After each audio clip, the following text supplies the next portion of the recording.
Привет всем зрителям канала Natus Винсеры. И сегодня у нас в гостях человек, который, не знаю, с одной стороны не нуждается в представлении, а с другой стороны его можно представить по-разному, потому что это и игрок, и аналитик, и комментатор Light of Heaven, известный как Lost. Привет, Дима. Привет, Маш.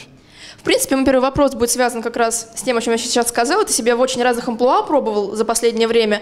И вот ты чувствуешь вообще принципиальную разницу между комментированием доты в режиме лайв и вот таким вот постфактум анализом игры?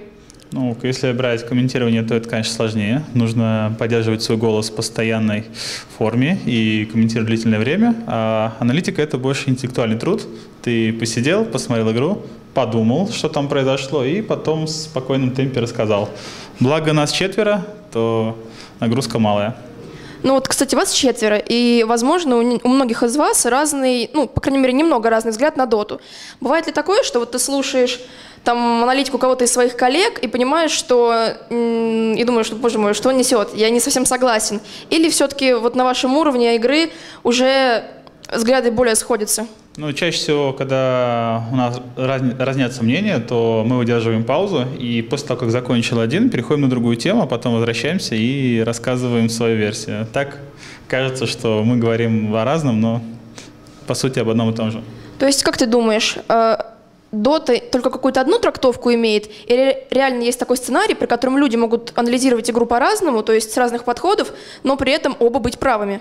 Если брать физическую составляющую, то в большинстве случаев, да, бывает одна трактовка, потому что, как ни крути, но есть такие сильнейшие комбинации, которые сильны. Но если брать Mind Games, которые сейчас преобладают у нас, то это как камень, ножницы, бумага. Тут уже нужно понять своего противника и сделать каунтер действия. Вот ну, в англоязычном комьюнити сейчас очень популярная тема вообще стримеров, ее поднял Лота в Твиттере недавно, то, что далеко не все стримеры так компетентны, как хотелось бы. И иногда стример может что-нибудь сказать, там, например, сказать, вот, там, Дэнди ошибся, а на самом деле Дэнди ни разу не ошибся, а вот стример говорит, что он ошибся, и это вводит в заблуждение неопытных там зрителей тех же, они могут подумать, что да, вообще-то он прав, надо же, он там плохо сыграл. А насколько это актуально вот для нашего комьюнити? Ну, пока у нас все комментаторы — это люди, которым это дело нравится и которые в доту далеко не играли профессионально, так что это нормально. Люди стараются делать так, как они могут, и у них получается хорошо. А те, кто хотят знать детальный анализ, они могут посмотреть нашу студию аналитики. И, пожалуйста. Ну, как ты думаешь, вообще стример, кем он должен быть в большей степени? Это таким вот шоуменом, которого там все любят, он пускает шутки, или это должен быть человек, который все-таки обладает какими-то базовыми знаниями, ну, об игре вообще? Ну, вообще нужно миксовать. Как мы видим, самые успешные связки — это LD плюс Мерлини на европейской сцене, там Вагамама плюс Тоби.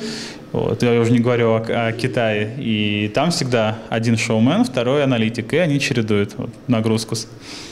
Ну, знаешь, очень часто задают вопрос, ну, не очень часто, да, но иногда звучит эта мысль, вот там, а может ли девушка играть в доту как парень? Но это банальный вопрос, мы его будем избегать сегодня. А может ли девушка быть, ну, например, аналитиком, да, вот сидеть там 4-й с вами там или 5-й и анализировать ну, как бы дот на высоком уровне? Ну, вообще, девушка может очень многое, вот как показывает практика у нас в реал-лайфе, фактически в любой профессии, потому что этот стереотип, наверное, уже идет там в районе 1000 лет.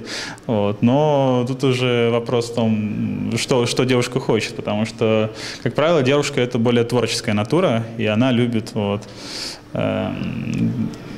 созидательные функции, ну, такой расклад.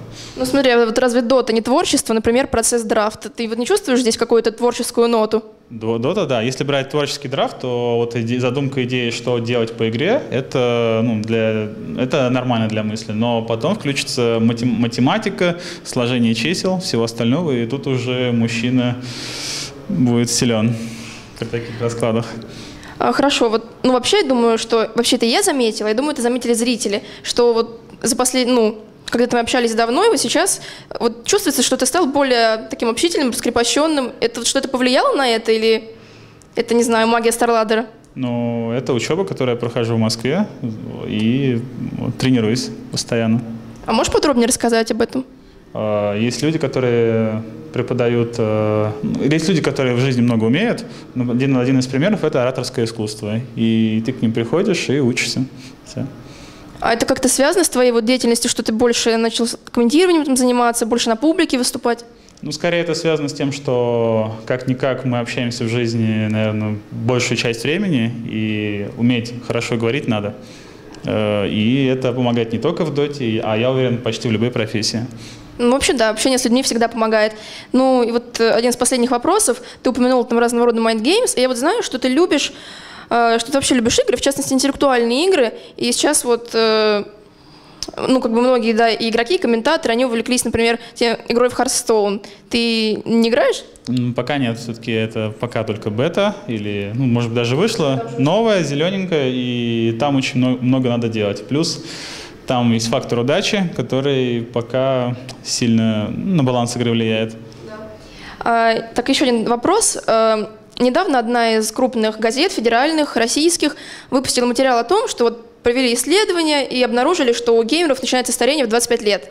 Они, правда, брали старкрафтеров, ну, в качестве примера, и говорили о том, что все, реакция уже не та, и уже, возможно, в этом возрасте стоит покидать там профессиональную сцену. Как ты думаешь, это актуально для доты или только вот для игр вроде Старкрафта? Зависит от ситуации, в которой ты играешь. Если ты какой-то инвокер, то возможно, потому что там нужно исполнять уровень корейца. Но если ты там жаришь на героя с одной кнопкой, допустим, Skeleton King, да, и больше тебе ничего не надо делать, то тут все нормально. В любом возрасте, я думаю, ты сможешь нагибать. В общем, понятно, нужно просто больше на Skeleton King'ов переходить с возрастом. В общем... Или здоровый образ жизни вести, потому что, как показывают корейцы, есть корейцы, которые там в районе 25 лет, и они все так же хороши, как и 18-летние. Ну, вообще, в целом, это разумно. Дело не в возрасте, скорее, а в игроке. Спасибо тебе большое, по-моему, поговорили сразу на несколько важных тем. Будем ждать от тебя классной аналитики и классного комментирования. Может, какие-то приветы хочешь передать? Ну, привет, наверное, всем, кто меня поддерживает. Спасибо большое StarLadder за то, что и меня сюда пригласили, и Vplay за то, что отпустили. И буду дальше пробовать себя в разных амплуа. Пока.